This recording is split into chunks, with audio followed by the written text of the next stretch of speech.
نحمده ونصلي على رسوله الكريم اما بعد فاعوذ بالله من الشيطان الرجيم بسم الله الرحمن الرحيم اتل ما اوحي اليك من الكتاب واقم الصلاة ان الصلاة تنهى عن الفحشاء والمنكر ولذكر الله اکبر والله يعلم ما تصنعون صدق الله العظيم۔ اللہ رب العزت نے جو ہمارا خالق ہے اس نے ہمیں زندگی بھر کے سلیقے سکھائے، آداب سکھائے۔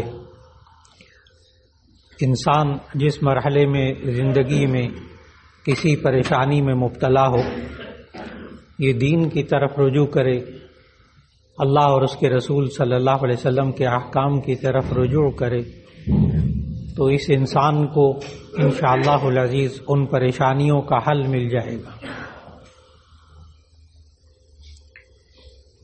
آج معاشرے کے اندر جہاں اور بہت سی پریشانیاں انسان کو لاحق ہوتی ہیں، ان میں سے اہم ترین پریشانی اولاد کے اندر اچھائی اور برائی، نئی نسل کے اندر اچھائی اور برائی میں تمیز اور بے حیائی کے کاموں سے بچنا، یہ آج بہت اہم مسئلہ بن چکا ہماری نئی نسل کا۔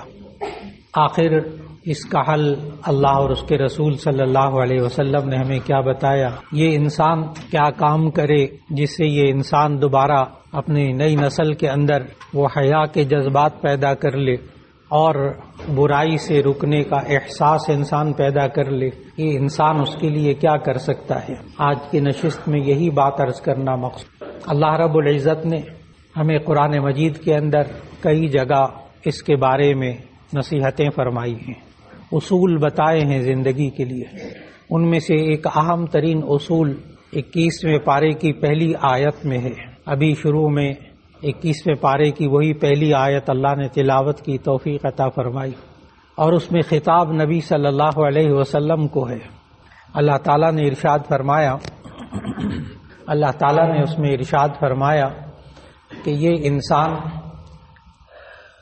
کس طریقے سے اپنے اندر اور نئی نسل کے اندر برائی کا احساس پیدا کر سکتا ہے کہ یہ برا کام ہے، یہ اچھا کام ہے، کیسے فرق کرے یہ انسان۔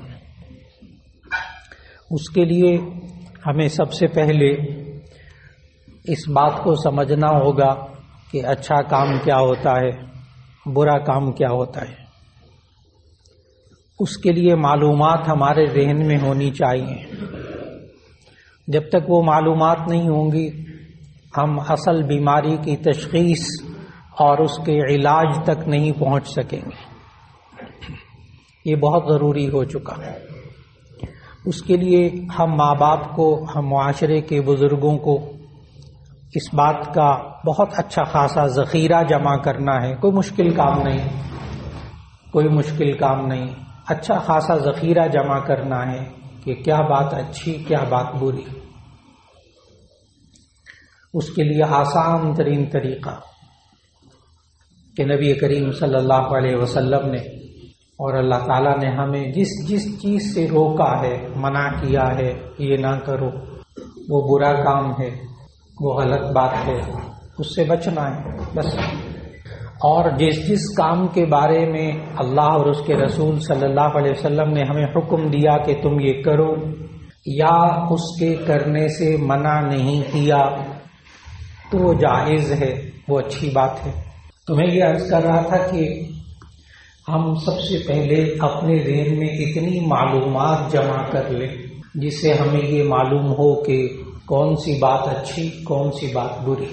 تو ہمیں بہت آسان طریقے سے معلومات اپنے اندر جمع کرنی ہے کہ اچھی بات وہ جس کا اللہ اور اس کے رسول صلی اللہ علیہ وسلم نے حکم دیا، وہ اچھی بات ہے، اور اگر منع نہیں کیا تو وہ جائز ہے، وہ بھی ٹھیک ہے۔ جس چیز سے منع کیا ہے وہ غلط بات ہے، وہ گناہ کی بات ہے، اسے گناہ بھی کہتے ہیں، اسے منکر بھی کہتے ہیں۔ ابھی آیت اور اس کا ترجمہ عرض کروں گا۔ اور پھر نبی کریم صلی اللہ علیہ وسلم سے ایک صحابی نے پوچھا، یا رسول اللہ صلی اللہ علیہ وسلم، مل بر، نیکی کیا ہے، نیکی کیا ہے؟ نبی صلی اللہ علیہ وسلم نے فرمایا مطمئن علیک نفسک، جس پر تیرا دل مطمئن ہو۔ اور ان صحابی نے جب یہ پوچھا نا کہ گناہ کیا ہوتا ہے، نیکی کیا ہوتی ہے، تو نبی صلی اللہ علیہ وسلم نے اس میں ایک جملہ اور بھی ارشاد فرمایا۔ جب صحابی نے پوچھا نا نیکی کیا ہوتی، برائی کیا ہوتی، نبی صلی اللہ علیہ وسلم نے فرمایا استفتی قلبک، استفتی قلبک، اپنے دل سے پوچھ، اپنے دل سے پوچھ۔ البر مطمئن علیک نفسک، نیکی وہ ہے جس پر آپ کا دل مطمئن ہو، نیکی وہ ہے جس پر آپ کا دل مطمئن ہو۔ اب کوئی صاحب یہ نہ کہیں کہ وہ بہت سے چور چوری کرتے ہیں تو ان کا دل مطمئن ہوتا ہے کہ جی معاشرے نے ہم پر ظلم کیا ہے، معاشرہ ہمیں حقوق نہیں دیتا، ماں باپ میرے خیال نہیں کرتے،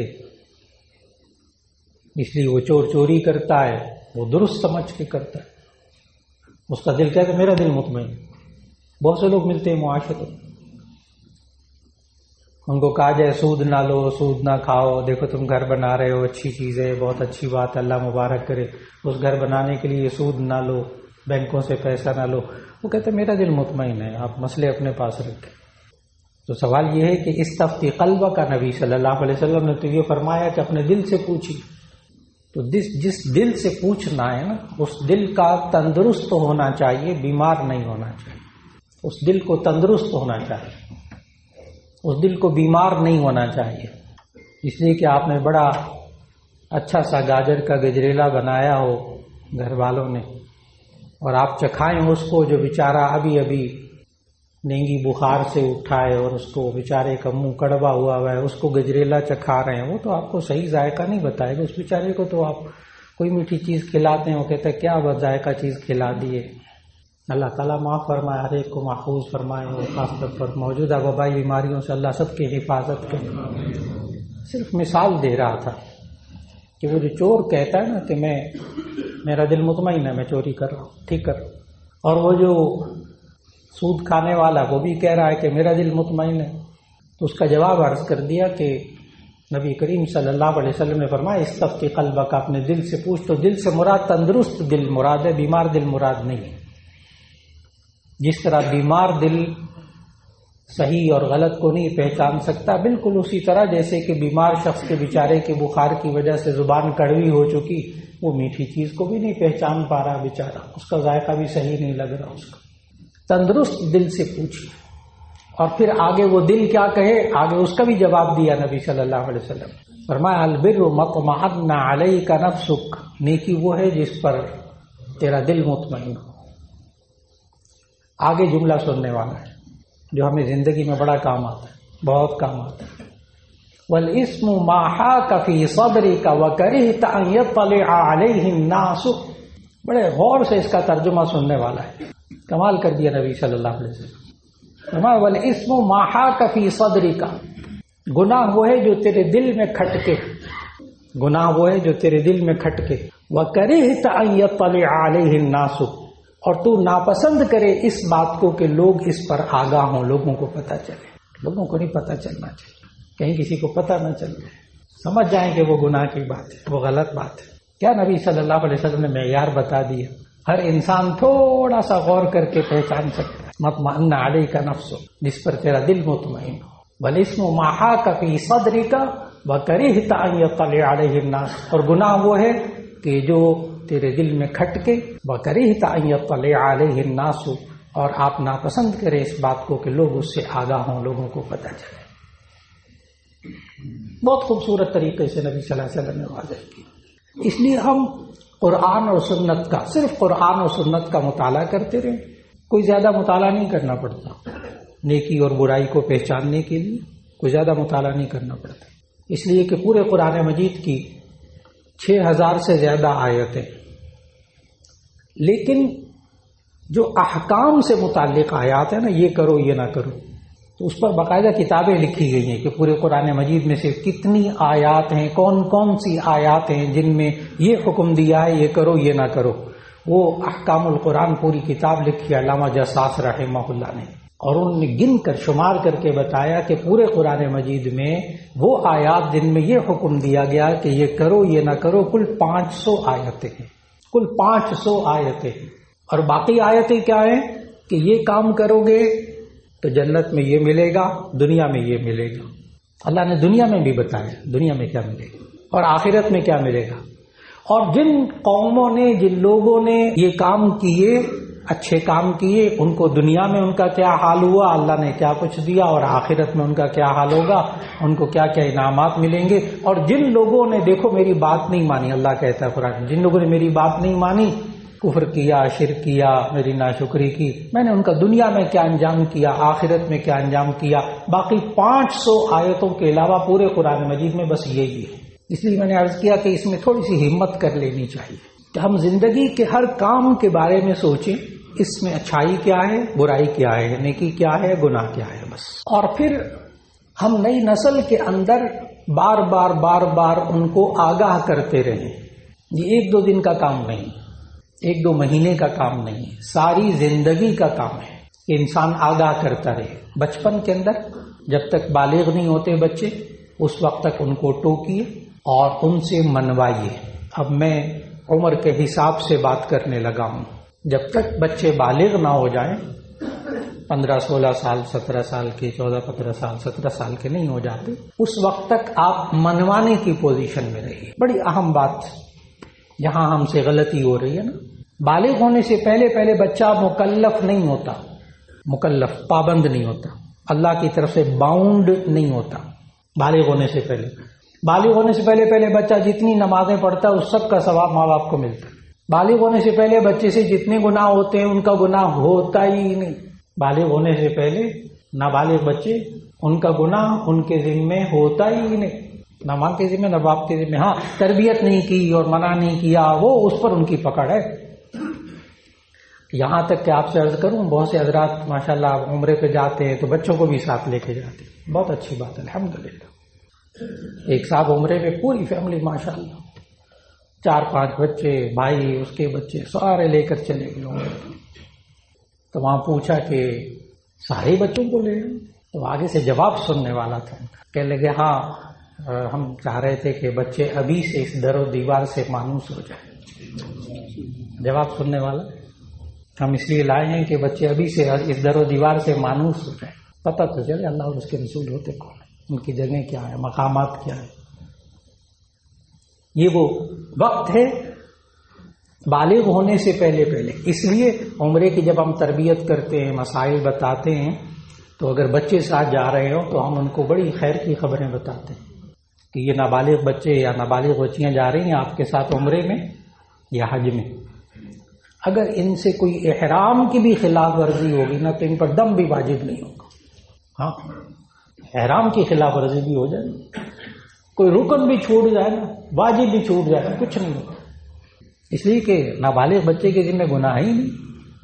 اب نابالغ بچے آئے ہوئے ماشاءاللہ یہاں بیٹھے ہوئے اگر سن رہے ہوں تو اس سے ناجائز فائدہ نہ اٹھائیں۔ جو جملے میں نے عرض کر دی، اللہ کے ہاں پکڑ نہیں، لیکن اگر ماں باپ کی تربیت میں کمی ہوگی تو اللہ کے ہاں پکڑ ہوگی، اور اگر ماں باپ کے سامنے وہ گناہ کر رہے ہوں گے، ماں باپ نے نہیں منع کیا ہوگا تو ان کی پکڑ ہوگی، ماں باپ کی پکڑ ہوگی، یہ لازمی بات ہے۔ اس لیے میں نے عرض کیا، نبی صلی اللہ علیہ وسلم نے فرمایا الا کلکم راع وکلکم مسئول عن رعیتہ، آگاہ ہو تم میں سے ہر ایک نگہبان ہے اور اپنے ماتحتوں کے بارے میں اس سے پوچھا جائے گا۔ تو یہ نابالغ بچے آپ کے ماتحت ہیں، نابالغ بچے اور بچیوں کو روکیے، ٹوکیے، منع کیجیے، بار بار ترغیب کے ساتھ بھی، شوق کے ساتھ بھی، تھوڑا سا ڈانٹ ڈپٹ کر بھی، اور منوانے کی پوزیشن میں رہیے، بیٹا کرو۔ لیکن جب بچے بالغ ہو جائیں پھر آپ کا کہنا ہوگا، صرف ان کو پیغام پہنچانا ہوگا، پھر آپ منوانے کی پوزیشن میں نہیں رہیں گے۔ اب وہ اچھے کام کریں گے تو ان کے نامہ اعمال میں، گناہ کا کام کریں گے تو ان کے نامہ اعمال، پھر آپ منع کریں گے، ٹوکیں گے۔ یہ بس اوقات غلطی ہو جاتی ہے بعض حضرات سے۔ ایک صاحب تشریف لائے، بہت معزز، بہت آزردہ تھے، کہنے لگے کہ آج میں نے صبح بیٹے کو فجر کی نماز کے لیے جگایا تو اس نے میرے ساتھ بدتمیزی کی، ساتھ آنسو بھی نکل آئے ان کے، سمجھ گیا بدتمیزی کس حد تک کی ہوگی، تبھی تو بیچارہ باپ نے پڑھا۔ تو والد صاحب سے پوچھا کیا ہوا کیا؟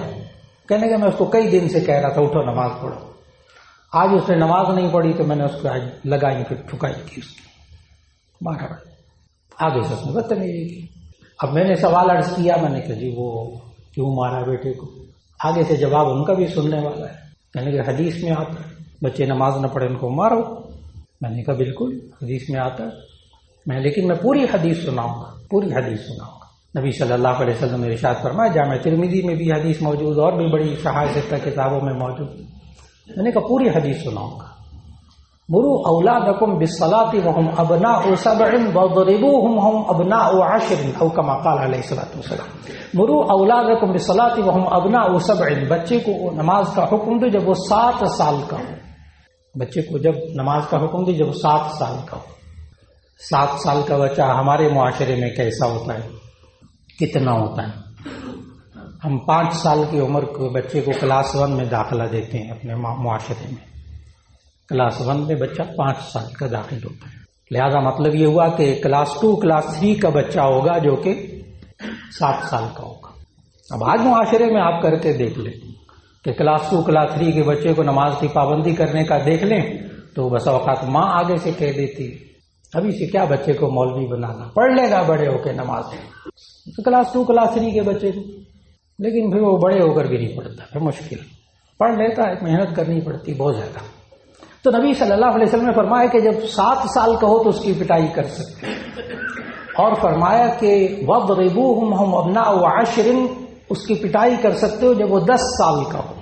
میں نے ان سے پوچھا میں نے کہا بیٹے کی عمر کیا؟ کہنے لگے FSC میں پڑھتا ہے، 18 سال 19 سال۔ بس ان سے اتنی عرض کی بات کہ آپ نے 10 سال لیٹ تھپڑ مارا ہے، حدیث پر آپ نے عمل نہیں کیا، حدیث پر عمل نہیں کیا آپ نے 10 سال لیٹ تھپڑ مارا ہے۔ کون سی حدیث میں لکھا ہے کہ جوان اولاد پہ ہاتھ اٹھاؤ مارو ان کو؟ کون سی حدیث؟ 10 سال کا بچہ کتنا ہوتا ہے جس کو ماریں گے برداشت کر لیتا ہے؟ 10 سال کا بچہ دیکھیے 5 سال کی عمر میں کلاس 1 میں اور 10 سال کا عمر کلاس 5 میں۔ کلاس 5 کے بچے کو ماسٹر دے کے تھپڑ مارتا ہے، وہ ادھر جا کے گرتا ہے، تھوڑی دیر بعد دانت نکالتا ہے، ہنستا ہوا کھڑا ہو جاتا ہے، اس لیے کہ اس کے اندر ابھی عزت نفس کا وہ شعور پیدا نہیں ہوتا نا۔ اب 18-19 سال کے بچے پہ ہاتھ اٹھانا نماز کی، یہ حدیث میں نہیں ہے، حدیث میں تو ہے 10 سال کا بچہ۔ لیکن اس 10 سال کے بچے کو بھی مارنے سے پہلے نبی کریم صلی اللہ علیہ وسلم کی سیرت طیبہ ذہن میں رکھ لیجیے۔ نبی صلی اللہ علیہ وسلم نے فرمایا تو ہے کہ 10 سال کا بچہ نماز نہ پڑھے اس کو مارو پٹائی کر لو، یعنی کلاس 5 کا بچہ، لیکن نبی صلی اللہ علیہ وسلم حضرت عائشہ رضی اللہ عنہا سے روایت ہے نبی صلی اللہ علیہ وسلم نے ساری زندگی کسی بچے کو نہیں مارا، ساری زندگی، ایک واقعہ نہیں۔ اور اسی روایت میں ہے کہ ساری زندگی اپنی بیوی کو بھی کبھی نہیں مارا۔ ہاں نبی صلی اللہ علیہ وسلم نے ساری زندگی بیوی پر بھی ہاتھ نہیں اٹھایا، کسی بچے پر بھی ہاتھ نہیں اٹھایا۔ آج ان 2 سنتوں کو بھی گھروں میں زندہ کرنے کی ضرورت ہے۔ باقی سنتوں کے تو ہم بہت فکر کرتے ہیں الحمدللہ، لیکن یہ 2 سنتیں بھی اب تازہ کرنے کی بہت ضرورت ہو گئی۔ اور یہ چیز انسان کے اندر کیسے ان کو برائیوں سے روکے گی؟ اب 21ویں پارے کی پہلی آیت اور اس کا ترجمہ پڑھ لیجیے گا جو شروع میں تلاوت کی۔ اللہ تعالیٰ نے نبی صلی اللہ علیہ وسلم کو خطاب کر کے فرمایا اتل ما اوحی الیک من الکتاب واقم الصلاۃ ان الصلاۃ تنہی عن الفحشاء والمنکر۔ آپ قرآن مجید کی تلاوت کیجیے، آپ کی طرف جو وحی بھیجی گئی ہے اس کی تلاوت کیجیے۔ واقم الصلاۃ، اور نماز قائم کیجیے، پابندی سے نماز پڑھیے۔ ان الصلاۃ تنہی عن الفحشاء والمنکر، بے شک نماز انسان کو بے حیائیوں برائیوں سے روکتی۔ نماز خود روکنے والا ویسے اللہ ہے، لیکن یہاں آیت کا ترجمہ یہی ہے ان الصلاۃ تنہی عن الفحشاء، بے شک نماز روکتی ہے انسان کو بے حیائیوں برائیوں سے۔